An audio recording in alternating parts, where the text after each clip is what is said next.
കൊച്ചിയിൽ MDMAയുമായി യൂട്യൂബർ റിൻസി അറസ്റ്റിലായ കേസിൽ സിനിമാ താരങ്ങളും സംവിധായകനും ഉൾപ്പെടെ 4 പേരെ ഫോണിൽ വിളിച്ച് വിവരം തേടി പോലീസ്.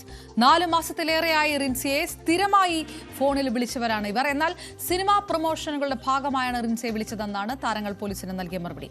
ഇവരുമായി പണമിടപാട് നടന്നിട്ടുണ്ടോ എന്ന് പരിശോധിക്കുകയാണ് പോലീസ്. അതിനിടെ കൊച്ചിയിലെ പ്രധാന ലഹരി ഇടപാടുകാരിയായ പള്ളുരുത്തി സ്വദേശി ലിജിയെ പോലീസ് പിടികൂടി. ലോഡ്ജിൽ MDMA വാങ്ങാൻ എത്തിയ യുവാക്കളും പിടിയിലായിട്ടുണ്ട്. നവമി ദിനേശ് ചേർന്നു. നവമി, വീണ്ടും കൊച്ചി സിനിമാ മേഖലയുമായി ബന്ധപ്പെട്ട് ലഹരി ഇടപാടുകളുടെ കൂടുതൽ നെറ്റ്വർക്കിംഗ് റിപ്പോർട്ടുകൾ പുറത്തു വരുന്ന ഒരു സാഹചര്യം. ഹൈബ്രിഡ് കഞ്ചാവിന് ശേഷം ഇതിൽ വലിയ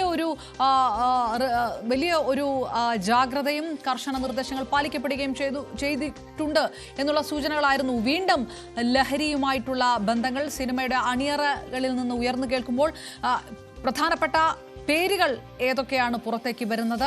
അത് പോലീസ് പുറത്തുവിടുന്നുണ്ടോ? ഏത് തരത്തിലുള്ള അന്വേഷണമാണ് മുന്നോട്ട് പോകുന്നത്?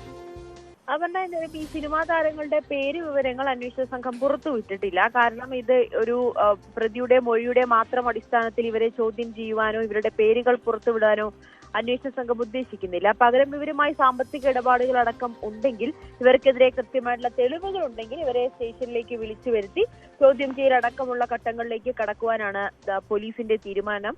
എന്തായാലും ഒരു സംവിധായകൻ ഉൾപ്പെടെ 4 പേരെയാണ് അന്വേഷണ സംഘം ബന്ധപ്പെട്ടത്. ഇവരുമായി സംസാരിച്ചപ്പോൾ ഈ സിനിമയുടെ പ്രൊമോഷൻ, വരാനിരിക്കുന്ന ചിത്രത്തിന്റെ പ്രൊമോഷനുമായി ബന്ധപ്പെട്ട കാര്യങ്ങൾ സംസാരിച്ചു.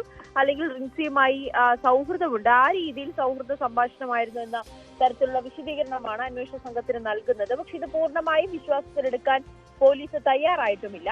റിൻസിയുടെ ഫോണിലെ ചില കോളുകൾ ഡിലീറ്റ് ചെയ്തിട്ടുണ്ട്. ഇത് തിരിച്ചെടുക്കുന്നതിന് വേണ്ടി ഫോൺ ശാസ്ത്രീയ പരിശോധനയ്ക്ക് അയക്കുവാനും തീരുമാനിച്ചിട്ടുണ്ട്. എന്തായാലും റിൻസിക്കൊപ്പം റിൻസി ഈ സിനിമയെ മറയാക്കി, അല്ലെങ്കിൽ സിനിമയിലെ പ്രവർത്തനം മറയാക്കി സിനിമാ താരങ്ങൾക്കുൾപ്പെടെ ലഹരി കൈമാറിയിട്ടുണ്ടെന്ന് തന്നെയാണ് അന്വേഷണ സംഘം സ്ഥിരീകരിക്കുന്നത്. നാളെ പ്രതിയെ കസ്റ്റഡിയിൽ വാങ്ങുന്നതിന് വേണ്ടിയിട്ടുള്ള അപേക്ഷ കൊടുക്കും. വിശദമായി കസ്റ്റഡിയിൽ കിട്ടി വിശദമായി ചോദ്യം ചെയ്ത് തെളിവുകൾ അടക്കം ശേഖരിച്ച് തുടർ നടപടികളിലേക്ക് കടക്കുവാനാണ് ഇപ്പോൾ പോലീസ് തീരുമാനിച്ചിരിക്കുന്നത്. അതിനിടയിലാണ് കൊച്ചിയിലെ ഒരു പ്രധാനപ്പെട്ട ലഹരി ഇടപാടുകാരിയെ അന്വേഷണ പള്ളുരുത്തി സ്വദേശി ലിജിയെ പോലീസ് പിടികൂടുന്നത്. ലോഡ്ജിൽ ലഹരി വാങ്ങാനെത്തിയ യുവാക്കളെയും പിടികൂടിയിട്ടുണ്ട്. ഇവരുടെ കയ്യിൽ നിന്നും 24 ഗ്രാം MDMA ആണ് പിടികൂടിയത്. ഈ ലിജിയ ബംഗളൂരുവിൽ നിന്നും ലഹരി എത്തിച്ച് കൊച്ചിയിലെ ഹോട്ടലുകളിലേക്ക് എത്തി അവിടെ വെച്ചാണ് ആവശ്യക്കാർക്ക് വിതരണം ചെയ്യുന്നത്. ഈ ലഹരി വാങ്ങാനെത്തിയ 2 യുവാക്കളെയും കൂടി അന്വേഷണ സംഘം പിടികൂടിയിട്ടുണ്ട്. എന്തായാലും കൊച്ചി നഗരത്തിൽ ലഹരിക്കെതിരായിട്ടുള്ള പരിശോധനകളും മറ്റ് നടപടികളും പോലീസിന്റെയും എക്സൈസിന്റെയും ഭാഗത്ത് നിന്ന് ഊർജിതമായി തന്നെ തുടരുകയാണ്. നവമി ദിനേശ് വിവരങ്ങൾ നൽകി.